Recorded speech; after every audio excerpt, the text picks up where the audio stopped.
Hello friends, DR.R के talks के इस एपिसोड में आपका स्वागत है। जैसा कि आपको विदित है, पाचन पर हमारी सीरीज चल रही है। आज के इस वीडियो में अपन जानेंगे हमेशा स्वस्थ रहने के लिए हमें क्या खाना चाहिए। इसी के बारे में आज अपन बात करेंगे। अपन ने पहले भी जाना था कि हमारा शरीर है वो 6 चीज़ों से मिलकर बना है: carbohydrate, fat, protein, vitamin, minerals और पानी। अगर अपन इनको समुचित मात्रा में लेते हैं तो ये हमें बैलेंस डाइट बन जाती है। तो आज इसी के बारे में अपन जानते हैं।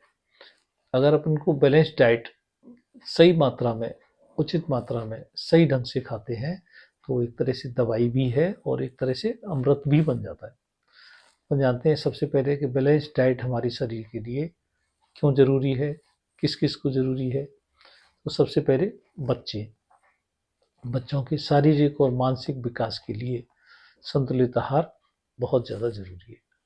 फिर उसके बाद गर्भवती लेडीज या दूध पिलाने वाली माँ है, उनके खुद के लिए भी और बच्चे के विकास के लिए भी संतुलित आहार जरूरी है।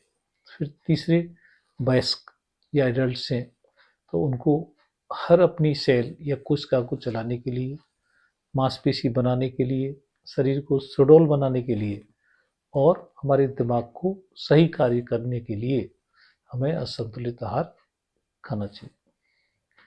मान लो अपन संतुलित आहार नहीं लेते हैं तो क्या परेशानी आएगी। तो संतुलित आहार नहीं लेने से, जैसे आजकल चलन चल गया है कि बहुत ज़्यादा प्रोसेस्ड खाना खाते हैं या जंक फूड खाते हैं, अनहेल्दी फैट खाते हैं, बहुत ज़्यादा मीठा खाते हैं। अगर ऐसा खाना खाते हैं तो हमारा जो बैलेंस डाइट है वो बिगड़ जाती है। उससे क्या परेशानी आएगी, शरीर में कुपोषण हो जाएगा, मतलब माल न्यूट्रिशन हो जाएगा। तो बहुत सारी विटामिन हैं, मिनरल्स हैं, उनकी शरीर में कमी हो जाएगी। फिर दूसरी परेशानी आएगी, वो है शरीर अपना मोटा हो जाएगा, मतलब बैलेंस बिगड़ जाएगा तो फैट शरीर के अंदर बढ़ जाएगा। तीसरी परेशानी है जो लाइफ स्टाइल से जुड़ी बीमारी है वो शरीर में आ जाएंगी, जैसे डायबिटीज़ की बीमारी है, ब्लड प्रेशर की बीमारी है, कैंसर की परेशानी है, या लकवा की बीमारी है, या हार्ट की बीमारी है। इस तरह की बीमारी शरीर के अंदर आ जाती है। अब अपन जानते हैं बैलेंस डाइट में अपन को कैसे खाना खाना चाहिए, क्या क्या चीज़ होनी चाहिए। तो अपन ने जाना है तो सबसे पहले कार्बोहाइड्रेट, इसकी मात्रा 50 से 60% होनी चाहिए। प्रोटीन है वो 15 से 20% होनी चाहिए।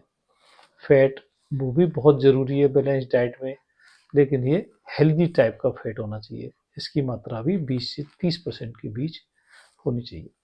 अपन जानते हैं कि बैलेंस डाइट को अपन किस तरह से, मतलब प्रैक्टिकल रूप से किस तरह से अंजाम दें या क्या खाना चाहिए इसमें। तो सबसे पहले नंबर पर है फल और सब्जी। मतलब एक फल, मतलब एक चौथाई हिस्सा फल का और 3/4 सब्जी का। तो इस तरह से बैलेंस बनाना चाहिए। हमें कुल मिला के 400 ग्राम फल और सब्जी को रोजाना खाना चाहिए। सब्जी में भी हर मौसम की, हर रंग की, अलग अलग रंग की, अलग अलग स्वाद की, अलग अलग गंध की सब सब्जियों को अपन को अपने खाने में शामिल करना चाहिए, क्योंकि जो फल और सब्जी हैं उनमें बहुत ज़्यादा मात्रा में विटामिन, मिनरल्स, फाइटोकेमिकल्स, एंटीऑक्सीडेंट्स और फाइबर्स होते हैं जो हमारे शरीर को सही गति देते हैं। फिर दूसरे नंबर पर है साबुत अनाज। आपको जान के आश्चर्य होगा, अपन ने पिछली बार भी जाना था, अगर अपन अनाज को ज़्यादा पीस देते हैं तो उसमें बहुत सारी न्यूट्रिएंट्स या पोषक तत्व हैं उनकी कमी हो जाती है। तो इसलिए या तो कम पिसा खाना खाना चाहिए या फिर साबुत, जैसे साबुत मक्का है, जौ है, और क्या कहते हैं गेहूँ है, चावल है, या ओट्स है, या कोई भी हो। जैसे अपन भिगो लेते हैं चना को या गेहूँ को, या भून लेते हैं, जैसे जौ को भून लेते हैं, धानी बना देते हैं, या सत्तू बना देते हैं, तो बहुत वो एक आइडियल फूड बन जाता है। उसमें सब पोषक तत्व मौजूद रहते हैं। फिर उसके बाद में आता है प्रोटीन। प्रोटीन अपने जाना था अपने शरीर का बिल्डिंग ब्लॉक है, अपना शरीर प्रोटीन से ही बनता है। तो अपन को रोजाना 1 ग्राम पर केजी पर डे के हिसाब से प्रोटीन लेनी चाहिए। मान लो किसी का वजन 60 ग्राम है 60 किलो है तो उसको 60 ग्राम प्रोटीन चाहिए, और मान लो वजन ज़्यादा है तो उसको ज़्यादा चाहिए। कोई एथलीट्स है, स्पोर्ट्स पर्सन है, तो उनको ज़्यादा मात्रा में प्रोटीन चाहिए। प्रोटीन अपन को दोनों सोर्स से मिलती है, मतलब शाकाहारियों के लिए जैसे दाल है, पनीर है, या दूध से बनने वाली कोई चीज़ है, सोया प्रोडक्ट्स हैं, सभी में प्रोटीन बहुत ज़्यादा होता है। और दाल है, करीब करीब सभी दालों में प्रोटीन प्रचुर मात्रा में रहता है। जो नॉन वेज खाने हैं उनमें भी प्रोटीन है, अगर कोई नॉन वेज हो तो वो भी उसको अपने खाने में शामिल कर सकता है।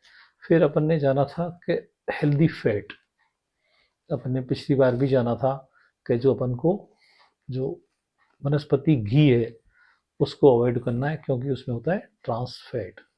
अपन जानते हैं कि जो फैट है वो 3 तरह का होता है।